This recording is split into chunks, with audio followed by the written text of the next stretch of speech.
Good morning, everybody. Welcome, welcome. I see everybody coming in. And just Christy, you're in audio. Hi. Hey, good morning, everyone. I'm Gigi Fuscamis. I'm the Director of Community and Donor Relations for 3D Theatricals. And on behalf of my entire team, I want to welcome you to this session of 3D+U. It's a great way to start a Monday. Start your day by training your heart with somebody who has the most beautiful heart in the world, right? And look how gorgeous she is. I'm going to shut up so she can take on the whole screen here. Everybody welcome, please, to Linda Love-Simmons. Yay! Yay! Hi, everybody. It's, curly hair and bright lipstick means I'm tired. That's the secret code, curly hair and bright lipstick. Welcome. It's so great to be on this format. I haven't done a Train Your Heart with 3D for several weeks, so I'm so excited and honored to be back. They're training all of our hearts by demonstrating generosity of spirit to keep all these classes going, to keep us connected with each other. So it's awesome, and thanks for joining me today with Train Your Heart, Win the Day. And really, to win the day, you have to start early, which means the night before. Because let's face it, if you're in the entertainment business, 6 o'clock in the morning is not a pretty time for you. Probably. You know, that's torturous and painful, and like, are you freaking kidding me? Knock it off. But the most important thing you can do, I believe, and I will tell you that I have been heard to say, sleep when you're dead, sleep is for the weak, I don't need sleep, I can exist on 2 hours of sleep a day for a really long time. All of that is a big fat lie. And so the truth is to win your day, you gotta sleep. Anybody, like, you have to sleep. You have to sleep. And I have been heard to say, oh my gosh, I feel so much more calm and happier when I get enough sleep. And my husband's all, duh, you know. So really where I want to start the whole idea of winning the day is with sleep. Crazy statistics. When you don't get enough sleep, it affects how you give yourself nutrition, how you feed your body. There are actually hormones, and I'm not going to go into the science of all of it because everyone's head will explode. But the truth of the matter is that the hormones in your body, when you don't get enough sleep, you feel hungrier and you eat more. There was actually a study in the American Journal of Clinical Nutrition that said 1 hour less of lack of sleep will mean that you will eat 559 calories more a day, which that is over a pound of fat that you don't want around your heart. So it's so important. It compromises your ability to make healthy choices, and your reward system in your brain is like, I need a prize. I'm so tired. I need a prize. And I love prizes. And it really does affect your ability to handle stress. If you're looking for books that are so helpful, Arianna Huffington has a book called Thrive that is essential reading. It's essential reading. So Arianna Huffington, Thrive. And she also has a book called Sleep, which is great. And she goes on and on. There's a million things, and we're not going to talk a ton about that. But the reality is when you don't get enough sleep, it decreases your ability to handle stress. And you become more reactive and less proactive. So in my opinion, it's critical. You have to be a complete master of getting your sleep in, saying, I am getting my sleep in, no matter what. Looks like Veronica is joining. You know what? I just want to say to Jack's iPhone, if you could mute yourself, you're the only one that is not muted, and I can't seem to do that. That would help where you're getting a little static from you. Okay, I'm done. Thanks, Gigi. Thank you. Thanks. So sleep is important. Who agrees? Raise your hand. Everyone? Yeah. Who like, when you get enough sleep, do you wake up in the morning? One of my actually things I do in my gratitude. I do 5 things I'm grateful for. And it's always that I got a good night's sleep. Because I'm also a bad sleeper, especially if I'm working on projects. I am like kickball changing all night long. I have created, if I need to fall asleep, sometimes I'll like start writing a ballet class in my head. Tendu, tendu, tendu, coupe, brise. You know, I like start creating ballet moves in my head. That usually makes me fall asleep pretty fast or get hungry. But the benefits of sleep are you have more focus, and you have a greater ability to handle stress. Bottom line. So the way to win your morning is to win your night. So Linda, what are some of your good bedtime habits? Okay, I would love to say that I have the best habits ever. I'm the queen of good habits. That would be a lie. But I'm going to give you best practices. So when I do these things, it helps me to go to sleep. First, I have to cut out caffeine for me, it's about 3 o'clock in the afternoon. Same. If I have caffeine, any kind of caffeine after 3 o'clock, all games are off, right? Sleep does not come happily to me. This is a hard one for me. Unplug the blue light thing, the phone. You have to, it like messes with the circadian rhythms. You just got to turn your lights off. Turn your devices off. Read a regular book. What? Stop it. I don't know about you, but I love regular books. Like there's nothing more thrilling to me than going of a new book, right? So unplug the blue light things. It affects the production of melatonin in your system. So unplug, unplug, unplug. I'm going to tell you that I don't. I try really hard, but I always have to do one more check before I go to bed. Do you guys do that? Yep. Do one more check. Fully and guilty. then it takes me a longer time to fall asleep. So I do my one check and then I read for 20 minutes. Prep for the day. So I find to have a winning morning, there are certain things I need to do in the morning. And if I were to do all of them, I would have to get up 2 hours after I went to sleep. So I prep the night before. I fill up my water bottles. I get my workout clothes out. I make my schedule because I'm a lister. I don't know if you guys, I love to make lists. I love to have to-do lists, to be lists, to feel lists. I make all the lists. And so I have started to make my lists at night before I go to bed. So I turn my devices off. I do my listing, I plan for my day, I get everything all ready, and then I do a relaxing activity. It's not always watching television, because I love to watch TV. I love TV, and if someone told me that I couldn't watch Netflix, I would be super mad. But I am a trained binge watcher. It will be 1 o'clock in the morning and it will be the end of something and I'll go, oh, just one more episode. So stupid, I can watch it tomorrow. But so I've been trying to have a bedtime. So a relaxing activity for me is a little bit of stretching and reading a real book in my bed. That's relaxing to me. So a relaxing activity and having a bedtime. So in repeat, cut the caffeine, unplug, prep for the day, find a relaxing activity, and have a bedtime. I don't like people to tell me what to do.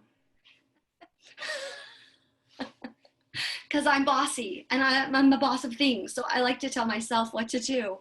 And yeah, I don't like to have people tell me what to do, but I have to have a bedtime. And I have to work backwards. So I also, aside from being a control freak, I'm a backwards timelining aficionado. So if I think I have to be somewhere at 10 o'clock in the morning, then I backwards, and I know that I need an hour to get ready or half hour to drive there. And then I need an hour to get ready, and I need an hour to have people talk to me because people will talk to me and make me late. And then I need an hour to do my workout. And then I need, you know what I mean? So I backwards timeline everything, and that helps me. So I wake up if I know I have to wake up at 7 a.m., then I have to go be in my bed by 11 p.m. That means I have to tell myself to have a bedtime. Linda, does that mean you're asleep at 11, or does that mean you're in bed at 11 reading your It book and going usually to means sleep? for me, I'm in bed by 11, reading for 20 minutes or a half hour, which means I fall asleep while I'm reading 15 minutes in. Mm-hmm. I usually don't read. I love to read, and during the pandemic, I think I'm at 26 books. But like I don't read novels or things that are like suspenseful before I go to bed. I read things like How to Make Your Goals Happen. I read Tony Robbins. Right now I'm reading Bob Goff, and I'm reading a book called on Uncommon Ground, and they're both kind of hard, like textbooky. So they always make me fall asleep. So Well, I because in the find novel, you need to know what happens next. So it's just like that 100%. TV show. Yeah. Mm-hmm. And I do read the last page before it's over, for sure. I'm that person. Because I like to know the end and see how they get there. But I think it's really important to just set super simple, realistic, and sustainable goals. I don't think anyone can be successful with going to bed, fixing their sleep by saying, okay, I'm going to go to bed at 9 o'clock and then I'm going to read for an hour and I'm going to do this because it's just too much. So pick like a thing, a bedtime. Try what your bedtime habits could be. It's really in the small wins along the long journey that we need to help us, because that builds our confidence. So it's the small little wins along the way. You just say, okay, you know what? For the next tomorrow, I'm going to have a bedtime. And then you go, look, I was successful. It makes you feel successful. And I think that's so important. But to know a bedtime, you need to know when to wake up. And I believe no matter what, I am so committed to this, my friends. I know this to be true, that if you can win the morning, you can win the day. If you can win the morning, you can win the day. So Crystal, I asked Crystal to share her struggle because sister friend has got kids at home and dogs and life and work, and I don't have kids at home, so I have grown kids at home, which is a whole different story. But it's harder to get up and do the things. So Crystal, talk. It is, because if I got up when I need to get up, so I get my time to myself, I'd be getting up at like 4 a.m. and I'm not in bed because I don't get them to bed until about 8:30, and then I need to wash dishes and do all the life stuff so that tomorrow I can not be behind already. So, my bedtime routine involves a lot of doing the dishes, getting everything ready for the next day so that when I do wake up at 7 or 8, when they wake me up, that's a lie. They've been waking me up at 5:30 and 6 a.m. every morning since this pandemic started. I'm just the luckiest mom. But so that way, at least I know I've got some stuff ready ahead of me. So if I go to bed any earlier, I don't have that stuff done. But if I wake up any earlier, I'm exhausted. So that's something I've been trying to find the balance with. But I have noticed that my morning routine looks a little more relaxed during the pandemic, at least. While we are getting up together, we are making beds together, we are putting away clothes together, and we're doing that, and that's really helping. And I'm hoping that when this is over, they can start doing it by themselves, because my babies are almost old enough to do things by themselves. They're 8 and 6.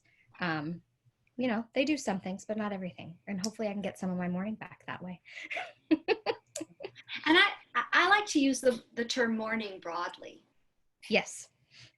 Morning's not over till I stop drinking my coffee. Anything before noon, anything before 1 o'clock in the afternoon to me is morning. Mm-hmm. And so sometimes our 16 hours that we're awake shifts depending on where. Do you see how I do that in the screen? Like I think I'm talking to you in real life. But I think it's the power of habits. And for me, rituals, routines, and habits help me to feel safe and help me feel swaddled, help me feel like I can be in charge of things. And there, you know, there's keystone habits. The habits are cornerstones, they're foundational, and they help all the other habits. So getting sleep helps you the habit of eating healthy, maybe. There's ones that are attached, and then there's stacking habits. And if you've followed me at all, if you've heard me talk, I talk about chunking. If I say peanut butter, you think jelly, right? And so chunk or stack good habits together. For example, one of my habits that I'm going to talk about in a minute is I journal every morning, and I have a gratitude practice. I do my gratitude practice in my journal. Mm-hmm. Done. So find ways to stack good habits together. So like in the movies, you know how when you go to the movies, there's the first 20 where they show commercials and previews of stuff that's happening when we used to go to the movies. I think there's the first 30 minutes of your day should be sacred. The first 30. So whatever you have to do before 30 minutes, that's what you do. And there are 10 things that only take 30 minutes. You're like, you're lying. You spend more than 30 minutes. No, the most important things are these 10 things. The first one is drink water. The minute you wake up in the morning, drink water. 16 ounces of water, minimum. Good job, Tate. I see you drinking your water. Good girl. Cheers. Drink your water. Drink your water. Drink the stupid water. Drink the water. Because your body is dehydrated. When you have been sleeping, you are dehydrated, especially if you're eating really healthy and you're getting up in the middle of the night 3 times to pee, you're dehydrated. So it's really important to make sure that you drink water. First thing, breathe. 2 minutes. And you can do any kind of breathing you want to do. You can do inhale 4, hold for 4, exhale 6. You can do the finger inhale, exhale method. You can do, there's a million breathing methods. Google it, find a breathing method that works for you, and just spend 2 minutes breathing. And you can do that before you go to bed. Before you get out of bed. Then make your bed. Every day. Every day. Make your bed. Even if you don't want to make your bed. When I wake up in the morning, sometimes I'm a little creaky and stiff, and I stand up and I go, time to make the bed. I'm all, oh, this really hurts. So sometimes I do this next thing first before I make my bed. Move just a few minutes, Do a sun A, do a little twisty, like reach up in the air, roll down, reach up in the air, roll down for 2 minutes. Just 2 minutes, get your body moving, then make your bed. You can do those interchangeable. So drink water, breathe, make your bed. Can I make a testimonial for making your bed? Yes.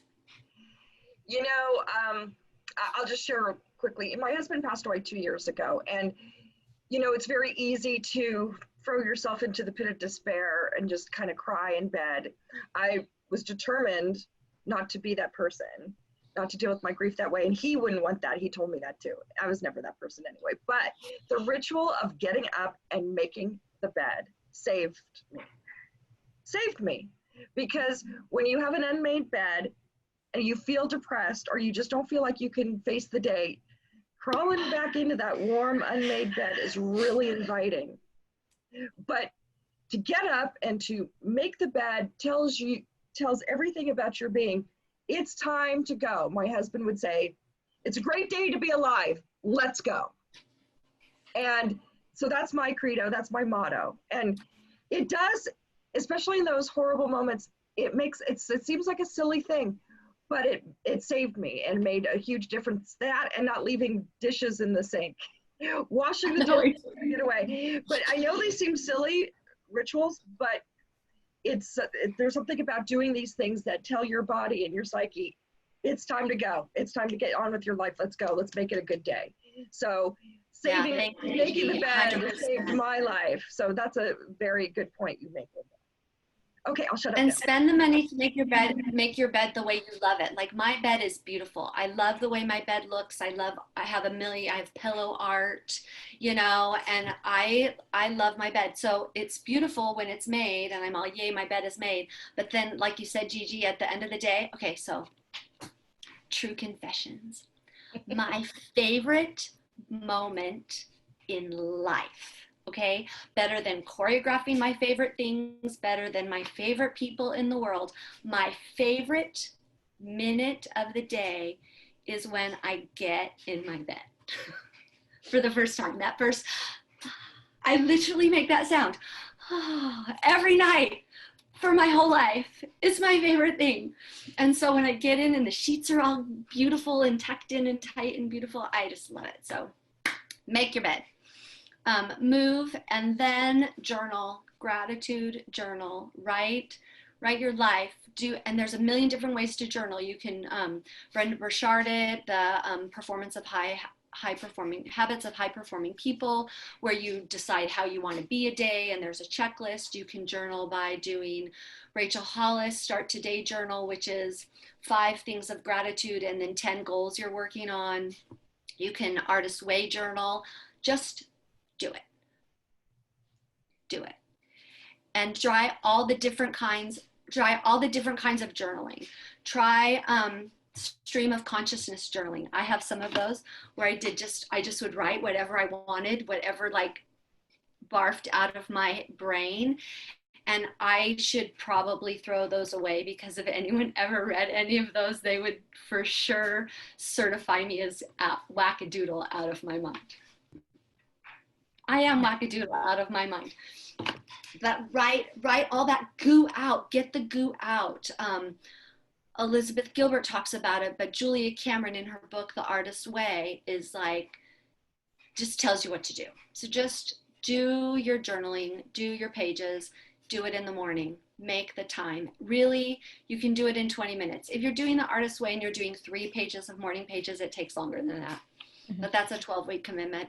But just do your journaling and your gratitude. So all of that, and then finally, the last 10 minutes, do your lists. I got to do my list. I do some of my lists the night before, do a to-do list, but in the morning, I do a to-feel list. How do I want to feel today? And I do, who do I want to be today? So instead of just a to-do list, like I need to write this treatment and I need to call these people and I need to choreograph this thing, that's the goo. And I usually will do that the night before, but the how I want to feel and how I want to be, I write it in my journal. I heard it said that the difference between a thermometer and a thermostat is a thermometer tests what is and a thermostat changes. Be a thermostat. You know, be able to get hotter or colder, be able to have the ability to change. And the 10th thing, eat a healthy breakfast. I hate eating breakfast, so I'm going to just lock that in right now. I really don't like to eat breakfast. I'm not a breakfast eater. So I do breakfast, snack, lunch. That's kind of my morning. And lunch is usually like at 3 o'clock. But for my breakfast, I do some kind of protein smoothie that has greens in it and fiber in it and a protein something. Okay, so that's usually my breakfast, and then I eat something bigger like an egg and whole wheat toast or something later. That's when I'm being healthy. When I'm not being healthy, like yesterday, I had blueberry pancakes and bacon and an egg. 2 eggs actually fried in the bacon grease. So, but it was 11. So it was 11. So it was really lunch, right? It was brunch. So really, to start your day healthy, eat healthy, be healthy. And those first 10 things you can do in a half an hour. Easy peasy, half an hour.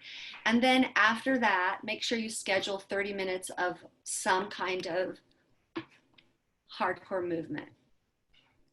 Linda, how do you get all this done in your day with that extra 30 minutes? And I know you are like the busiest human.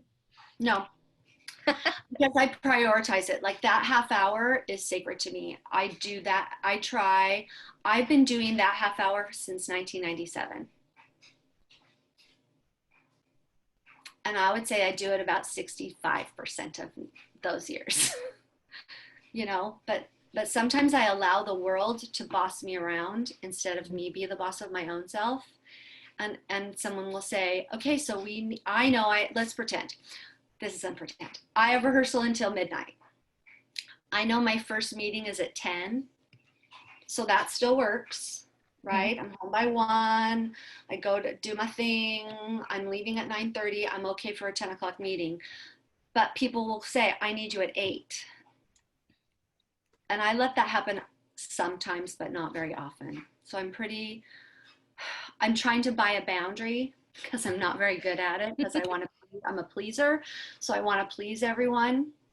But the truth is it gives me peace and focus when I'm doing this. And I'm very, very good sometimes, and I'm not as good other times, but I give myself grace, and I give myself lazy days. I give myself, like I didn't write in my journal until 3 o'clock yesterday. Whatever, I still did it, and I think it's really helps me. It instills a sense of purpose, because I can go back 6 years ago and go, oh, look, I didn't feel very successful, but then I look at my journal or my goals and I went, oh, wait, I did that. And I did that. And I did that. And I think that gives us a great sense of accomplishment. A routine is the most powerful tool for living a good life. And some people are super good at routines, and some people just aren't wired that way, right? Some people are so good at the 5, 6, 7, 8 of a routine that when they miss the routine, they spend the next 6 days beating the crud out of themselves because they didn't keep their routine. Also not healthy. But it gives us a strategy. The benefits of a routine are strategy. It enables action. It helps us to know what to do and when to do it. It positively constrains choices. Anybody ever have choice fatigue, decision fatigue? Like, I just don't want to decide. I just don't want to decide. I'm sick of deciding. I'm sick of making decisions. Well, when you have a routine or a structure, you don't have to worry about that quite so much anymore. It really does help with decision fatigue. It gives life meaning, but more importantly, it gives life stability. I know I can trust that. Sometimes, I heard Tony Robbins said this, how we spend our days is how we spend our lives. How we spend our days is how we spend our lives. And so often do we spend our days just running, chasing our tail. And then we go, my mom used to do that. She used to just go, oh, I got so much to do. I got so much to do. I got to just stop and do the thing.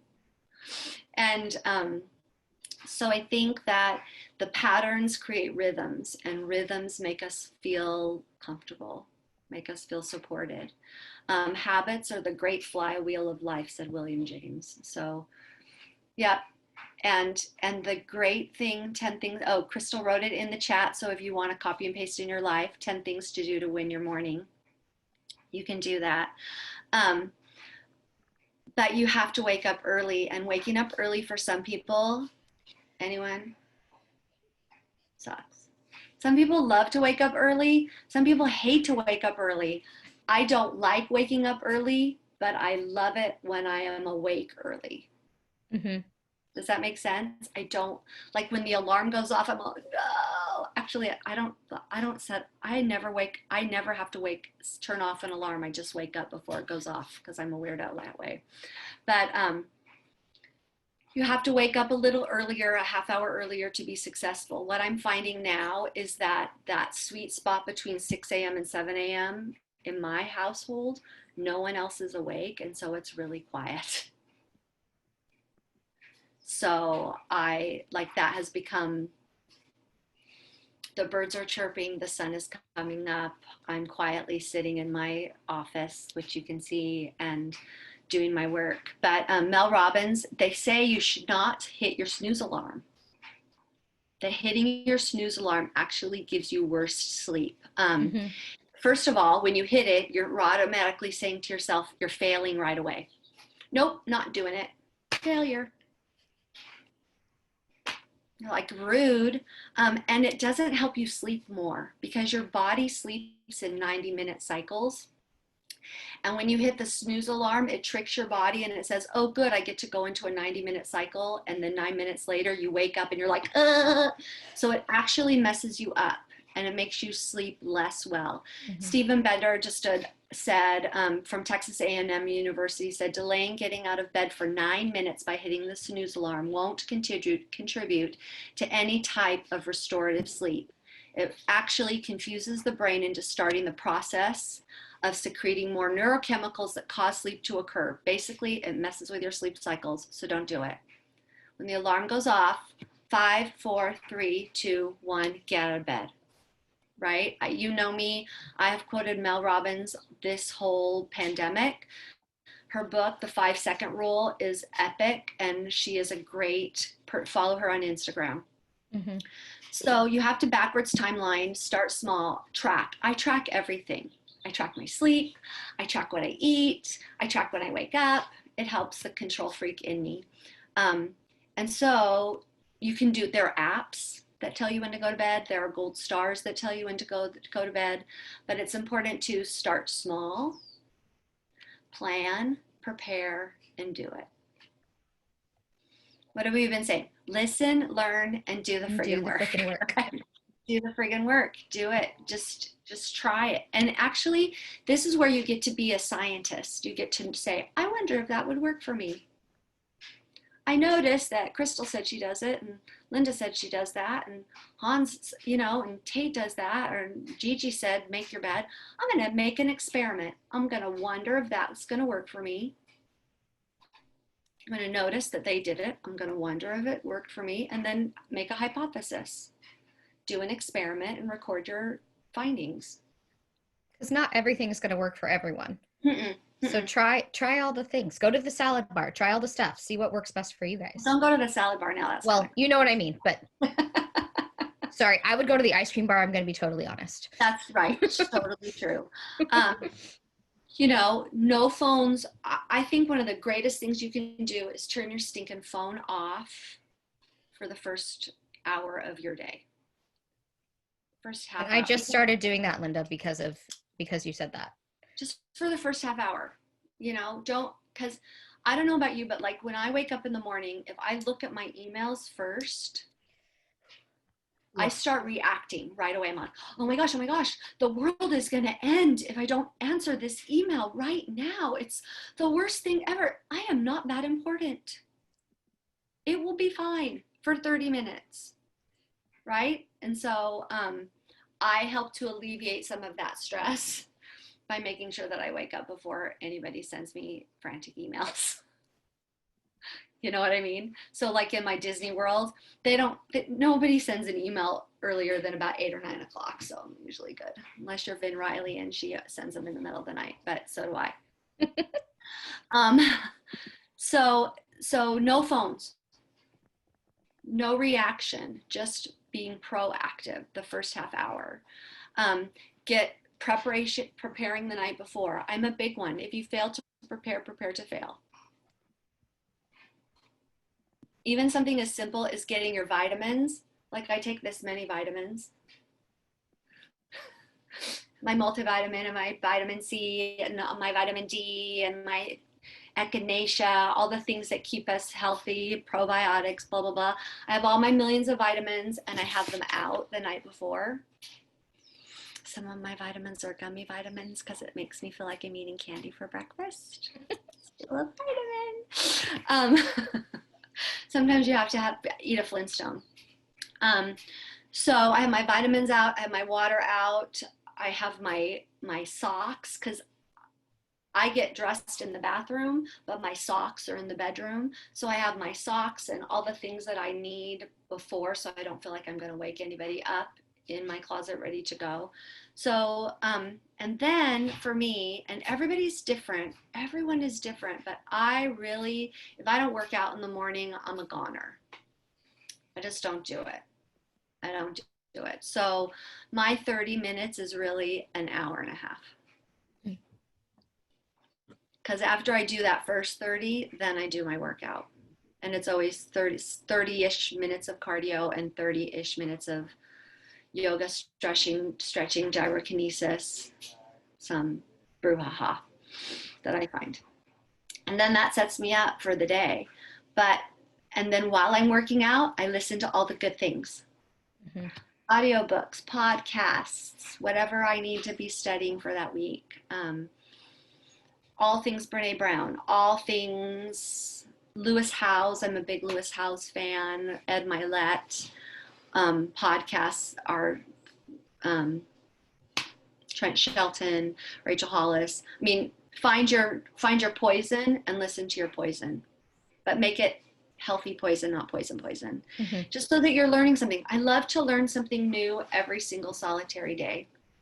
So the question I often get is, so what does that look like for real, Linda? And so I'm going to tell you what my morning would look like. If I had to start a rehearsal at 10, I would want to be there by 9:45. So I would wake up at 6 o'clock. And you're like, oh my gosh, that's almost 4 hours before you start. I'd wake up at 5:30 or 6 o'clock, and I would do my 30 minutes first. Then from 6 to 6:45, I would do my workout. And then from 7:45, I'd get ready. At 8:45, I would probably leave. Or I would make my smoothie at 8:45. I would be parking by 9:10, 9:15, and I would be getting to where I needed to go by 9:30. And then I would start my day. And if I had a rehearsal that began at 10 o'clock in the morning for 3D, it would look just exactly like that. So for me, and my family thinks I'm out of my mind. They go, you are so crazy. But for me, it's 3 hours. 3 hours before I need to be someplace is 3 to 4 hours before I need to be someplace I need to start. Now I can make things that can help me along the way. I can make my breakfast before and the night before. I can do some of my listing, my 30 minutes the night before. And so the reality is that we have to remember more than anything in life that our potential is limitless. We are indeed unique, valuable, capable, and worthy of the dreams in our heart. Most of all, we have what it takes to transform and transcend whatever challenges that we face. And that's from Marie Forleo. And the reality is, my friends, is life is going to be full of challenges. It's going to be freaking hard. There are going to be days that you're like, I just don't want to do this. I can't do this. This is sucking the life out of my soul. And then you have to go 5, 4, 3, 2, 1. I'm just going to do this 30 minutes. Everyone can do 30 minutes.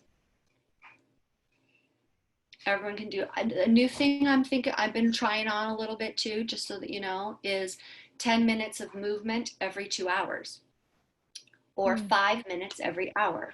So I do a meeting, it gets over, and I do jumping jacks for 5 minutes. I hold a plank, I do some burpees, I run up and down the stairs 3 times. I physically set a stinking timer because I'm not disciplined enough to do it without a timer. But remember that 30 minutes of movement doesn't have to be at the same time. It can be split up during the day and you still receive the benefits of it all. We are in a unique situation right now where we get to try out, where we're working from home virtually, where we're not working, where we're bored, where we're like, gotta get motivated. And sometimes that is just, when you're running a hard race and you're doing the things, it's easy to keep, when you've got momentum, it's easy to keep going. But when the momentum has suddenly shifted or changed and you're trying to figure out how to do it, you're like, ugh. It's like you got to stand on the starting block again. And you have to give your humanness generosity. And so the question I ask myself, and then we can chat for a bit, is at the end of my life, will I be able to answer these questions? It's so morbid, right? At the end of my life, when I'm standing before God, I want to, and he shows me who I was supposed to be, I want it to look like the person I am. But I want to answer these questions. Did you use the time I gifted you each day to be a purposeful being? Did you follow your own path and make your time count? And how faithfully did you tend the dreams that I sowed in your heart? And so that's why I try to win the morning. Because I hope at the end of my day, at the end of all of my days, that I can answer the question, I can answer all those questions. Hell yeah. That's what I'll say. That's what I'm going to say to God. Hell yeah. And he's going to go, stop your foul mouth. And I'll go, remember that when you sewed inside my soul. But anyway, I think these are the things that help me to train my heart to win the day. And I hope that there's some ideas that maybe will help you. Anybody have any thoughts, questions, things that they do? They're like, wait a minute, I do this and this is super helpful. Because I learn from everyone. Everyone in the world that comes my way is my teacher. Most of the time they teach me what not to do. I get that way because I don't know how to say no to things. So a long day, 20-hour day is not uncommon for me. I do it in betweens. I do the in betweens. So I prep early. I make sure I prep. If I know I have a 6 a.m. call, or I'm doing it overnight and going, because I've done many overnights into a 10 a.m. rehearsal where I'm like 2 hours of sleep and I'm just losing it. And the only thing that's going to comfort me is a bag of Reese's Thins. Have you tried those? P.S. Try the Reese's Thins, the dark chocolate ones with a marshmallow and a graham cracker as a s'more. It's the best s'more ever. Anyway, so I do the in-betweens. I will know that I'm not going to get my journal in, but I can always do 5 things of gratitude. You know, I always have a book with me, and I'll type my journal entry on my phone as I'm traveling from one place to another. Breathing, you can always make your bed and you can always breathe and you can always move for 3 minutes. So I find the things that for me that help me the most healthy is I at least do 3 out of 10. And then I call it a win. To tack on to Linda's, Veronica, something I have started doing to help me is I find someone to help me stay accountable. So I'll text Linda or I'll text Vanessa and be like, hey, can you just remind me at like, oh, I don't know, when you are going to the grocery store, have you had water today? If I know I'm like under a really crazy schedule or a huge amount of stress, those are like just little things. I'll find my accountability partners to help me keep on track. And that A, brightens my day because my friend's thinking about me, and B, will remind me to do that thing that I'm really horrible at, like drinking water. And sometimes, like, if you're like the only thing you can do is drink water, that there's a reason why hydrate is the first thing on the list. Mm-hmm. If you cannot do anything else, you can be drinking water. Yep. Right? And you can always, I have to do a lesson for my church, but it's about recognizing the goodness that's around you. So this has been on my heart and in my head, recognizing the goodness that's around you. You can have gratitude for the goodness that's around you constantly. Mm-hmm.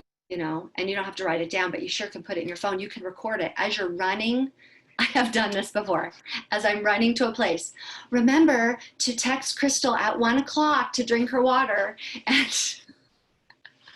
and then I make it an alarm. Text Crystal, or then. So I think having a great tribe, like Crystal Dancer, has saved my life a million times by saying, "Did you eat yet?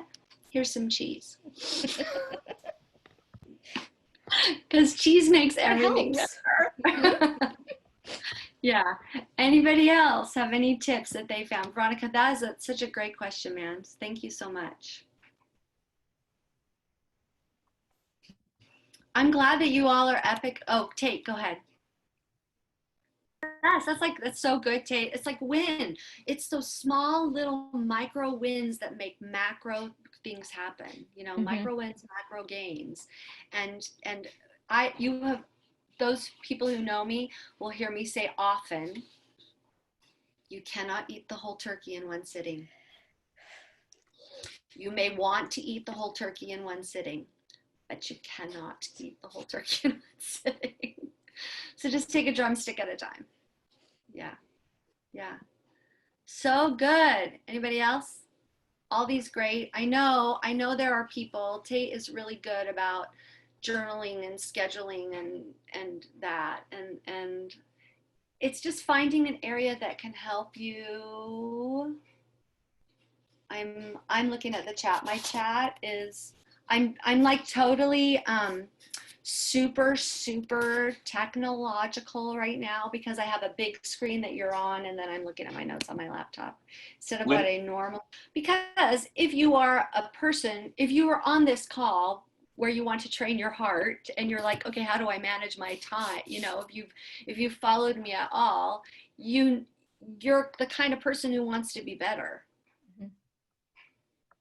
And, you know, I think for me personally, one of my biggest goals that I'm striving, that I probably will go to my grave having never accomplished, is to be present over perfect.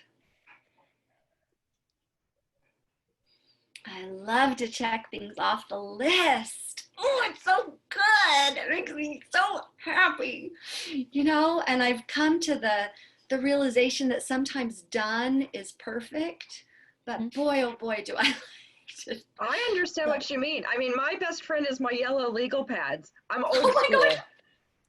I'm So is old Linda's. school that way. I'm always with them, and to be able to see things crossed off this makes me feel so happy and so accomplished. And also, you know, if I don't write it down, something's going to distract me. So, you know, for all the technology and, oh, just put it in your notes. And folks like, no, I've got to do old school. I do. Whoop, whoop, I do old school, and I'm like so freaky that I only like number 2 Ticonderoga pencils. Me and too. Gold yellow pads. I mean, those are the only things that I like, and I love them when they're factory sharpened. It makes me Twitter-pated. But I've started to take my yellow notepads and then put them into documents now, because then I put them in folders and then I lose them. And I'm like, wait, I talked about this once before. Where is that?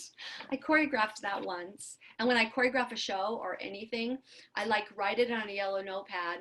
Then I put it into Stage Right, and then I put the yellow notepad and the printed out Stage Right charts in a notebook that I can hold. Makes me feel successful. I posted those "Did you use your time I gifted with you?" that whole thing in the chat. I see that. Wonderful. Yeah. So win your morning, friends. Pick one. Just pick one thing. Well, so far we're all winners because we started it off with you, Linda. You're so sweet, Gigi.